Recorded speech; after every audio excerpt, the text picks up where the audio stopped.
एक साल से भी कम समय में मार्केट में जबरदस्त तेजी आई है। निफ्टी 50 25% बढ़ा, निफ्टी मिड कैप 150 53.56% और निफ्टी स्मॉल कैप 250 57.42%। ये ग्रोथ काफी इंप्रेसिव है।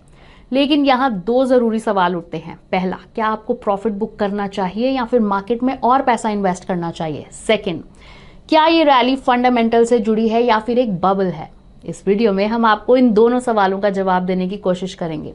सो hello and welcome to ET money Hindi. आज के वीडियो में हम लार्ज कैप, मिड कैप और स्मॉल कैप इंडाइसेस को 3 डिफरेंट पैरामीटर्स पर एनालाइज करेंगे और देखेंगे कि मार्केट फेयरली वैल्यूड है, ओवर वैल्यूड है या अंडर वैल्यूड है।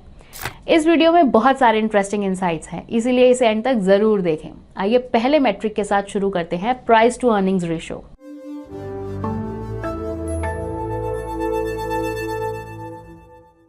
पी रेशो एक वैल्यूएशन मेट्रिक है जो बताता है कोई स्टॉक और इंडेक्स एक्सपेंसिव है, चीप है या फेयरली वैल्यूड है। इससे कैलकुलेट करने के लिए आपको स्टॉक प्राइस को अर्निंग्स पर शेयर से डिवाइड करना होगा। ये रेशो दो तरह की होती है, ट्रेलिंग एंड फॉरवर्ड लुकिंग। तो आइए सबसे पहले ट्रेलिंग पीई रेशो देखते हैं। जैसा कि आपने इसके नाम से अंदाजा लगा लिया होगा, ट्रेलिंग पीई कंपनीज की हिस्टोरिकल अर्निंग्स पर बेस्ड होती है। तो चलिए निफ्टी 50 इंडेक्स के करंट प्राइस और हिस्टोरिकल अर्निंग्स को यूज करके इसका ट्रेलिंग पीई कैलकुलेट करते हैं। So as of July 19 Nifty 50 was at 24,530 और अर्निंग्स पर शेयर थी 1052.38। तो निफ्टी 50 की ट्रेलिंग पीई रेशो होगी 23.31। अब अगर हम इसे पिछले 10 साल की पीई रेशो के साथ कंपेयर करें तो ये काफी क्लोज है। निफ्टी 50 का 10 साल का मीडियन पीई रेशो 23.44 है। अब अगर हम अपना टाइम फ्रेम बढ़ाकर 15 या 20 साल कर दे तो वैल्यूएशन थोड़ी हायर लग सकती है। The 20-year median PE is 21.33 and 15-year median PE ratio is 22.36 जो करंट PE 23.31 से कम है। अब इससे पहले कि हम किसी कंक्लूजन पर आए, फॉरवर्ड लुकिंग PE रेशो पर भी एक नजर डालते हैं। फॉरवर्ड PE रेशो में हम शेयर प्राइस या इंडेक्स लेवल्स के अगले 12 महीने की एक्सपेक्टेड अर्निंग से डिवाइड करते हैं। इसे समझने के लिए आइए पिछले कुछ क्वार्टर्स का निफ्टी EPS देखें। 2021 ऑनवर्ड अर्निंग्स में काफी सिग्निफिकेंट ग्रोथ दिखाई दे रही है। पिछले 5 फाइनेंशियल ईयर्स में इंडेक्स के ईपीएस का कंपाउंडेड ग्रोथ रेट 19.5% था। तो अगर हम अगले फाइनेंशियल ईयर में भी सिमिलर 20% ग्रोथ एक्सपेक्ट करते हैं, निफ्टी 50 का फॉरवर्ड लुकिंग पीई होगा 19.4%। ये 20 ईयर मीडियन पीई 21.34 से कम है। अब अगर हम ये अज्यूम करते हैं कि अर्निंग्स का ग्रोथ रेट कम होगा 10% या 15%, तो फॉरवर्ड लुकिंग पीई होगा 20.20, 21.16 रिस्पेक्टिवली, जो 20 साल के मीडियन पीई के आसपास ही है। अगर हम पीई रेशियो के नजरिए से देखें तो पिछले एक साल में 24% रिटर्न देने के बावजूद निफ्टी 50 का वैल्यूएशन सिग्निफिकेंटली हाई नहीं है। ऐसा कहा जा सकता है कि ये ग्रोथ अर्निंग्स के कारण है। फाइनेंशियल ईयर 24 में इंडेक्स की कंपनीज ने अप्रोक्सीमेटली 14.86% ग्रोथ रिपोर्ट की थी।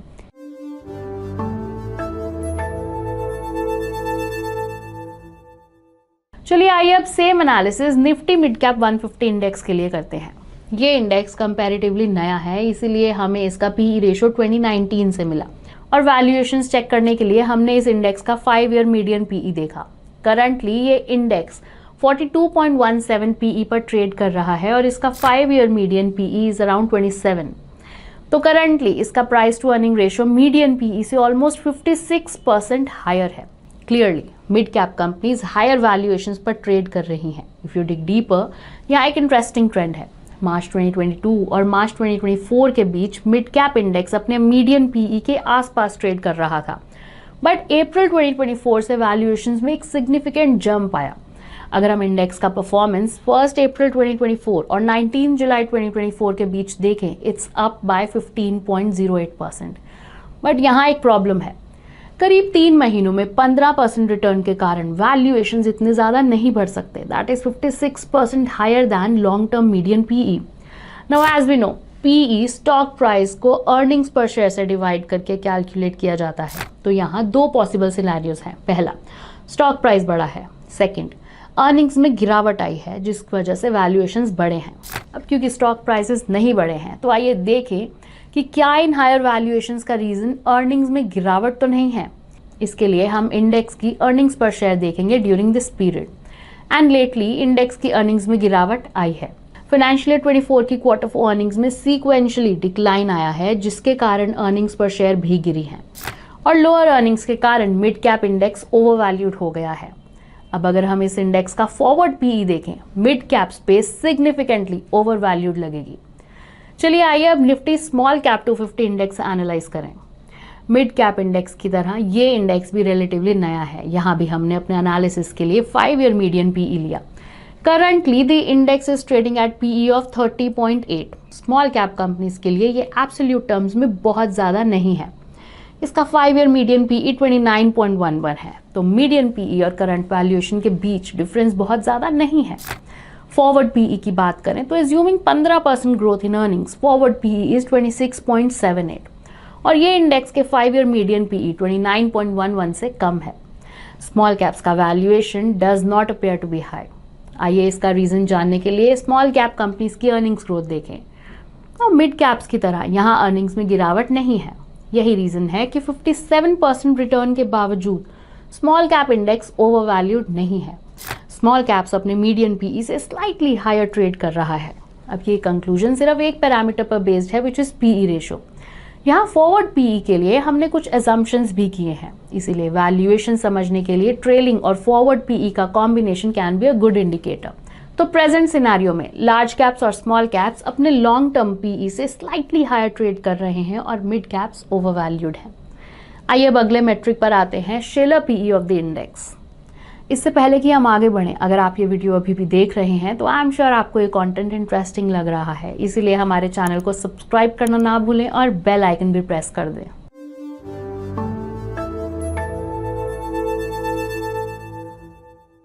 तो पिछले सेक्शन में हमने लार्ज, मिड और स्मॉल कैप कंपनीज की अर्निंग्स देखी।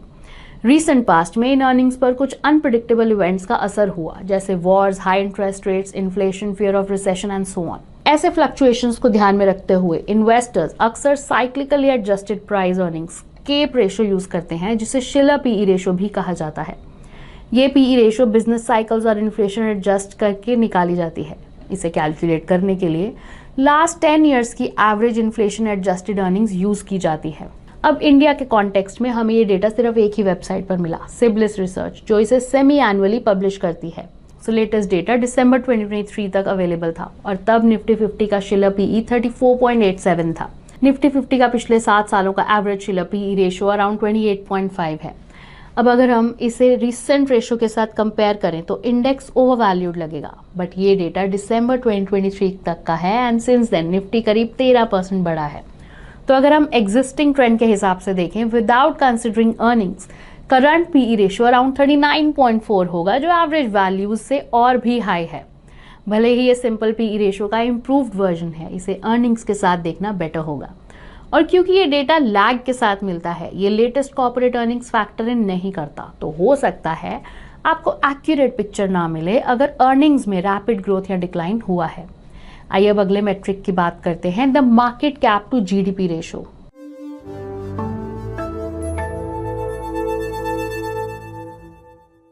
Market cap to GDP ratio को वॉरेन बफेट इंडिकेटर भी कहा जाता है। बफेट इसे अक्सर कंट्री की स्टॉक मार्केट वैल्यूएशन चेक करने के लिए यूज करते हैं। इसे कैलकुलेट करने के लिए हम उस कंट्री की नॉमिनल जीडीपी को सभी पब्लिकली ट्रेडेड स्टॉक्स की टोटल वैल्यू से डिवाइड करते हैं। फॉर एग्जाम्पल, बीएसई ने सभी लिस्टेड कंपनीज का टोटल मार्केट कैप है 412 करोड़ और इंडिया की nominal GDP is about 295 crore. तो इंडिया का market cap to GDP ratio हुआ 412 divided by 295 which comes out to be 140%। आइए अब इस रेशो को हिस्टोरिकल एवरेज के साथ कंपेयर करें। तो पिछले 10 साल का एवरेज 95% है और current market cap to GDP ratio is 140%।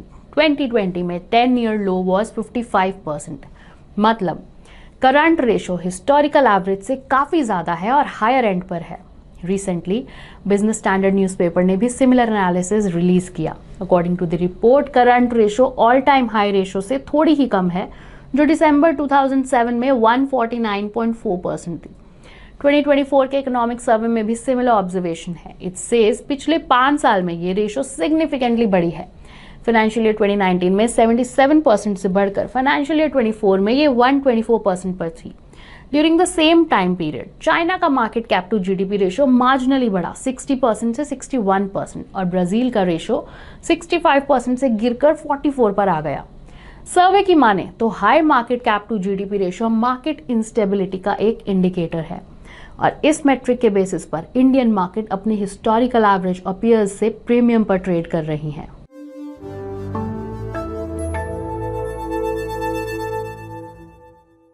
तो इन तीनों मैट्रिक्स को एनालाइज करने के बाद ये कहा जा सकता है लार्ज कैप्स अपनी लॉन्ग टर्म पीई से स्लाइटली हायर ट्रेड कर रहे हैं, ये बहुत ज्यादा ओवरवैल्यूड नहीं है। मिड कैप्स डेफिनेटली ओवरवैल्यूड है, जिनके कारण इंडिया का market cap to GDP ratio भी हायर है। स्मॉल कैप्स भी लार्ज कैप्स की तरह स्लाइटली हायर वैल्यूएशंस पर ट्रेड कर रहे हैं। ओवरऑल मार्केट अंडरवैल्यूड जोन में डेफिनेटली नहीं है। ज्यादातर स्टॉक्स अपनी हिस्टोरिकल वैल्यूएशन से ऊपर ट्रेड कर रहे हैं। तो एज एन इन्वेस्टर आपको क्या करना चाहिए? First, exercise caution and do not go overboard with equities. Second, equities को कंप्लीटली सेल ना करें। आखिर ये एनालिसिस सिर्फ फंडामेंटल्स पर बेस्ड है। इन्वेस्टर सेंटिमेंट भी एक इंपॉर्टेंट फैक्टर है और प्रेजेंटली इंडियन मार्केट्स के लिए इन्वेस्टर सेंटिमेंट ब्रॉडली बुलिश है। मार्केट रैली में बहुत सारे फैक्टर्स कंट्रीब्यूट करते हैं। तो ओवरऑल अगर आप लॉन्ग टर्म इन्वेस्टर हैं, वी रेकमेंड अपनी एसआईपीज और पोर्टफोलियो रीबैलेंसिंग जारी रखें। In the current scenario rebalancing आपको इक्विटीज से प्रॉफिट बुक करने में मदद करेंगी। शायद लमसम इन्वेस्टमेंट्स के लिए ये सही वक्त नहीं है। इसी के साथ हम इस वीडियो के एंड पर आ गए हैं। आई होप आपको हमारा कंटेंट इंसाइटफुल लगा होगा। इस वीडियो को लाइक और शेयर करना ना भूलें। I will see you next time. Mutual fund investments are subject to market risks. Read all scheme related documents carefully.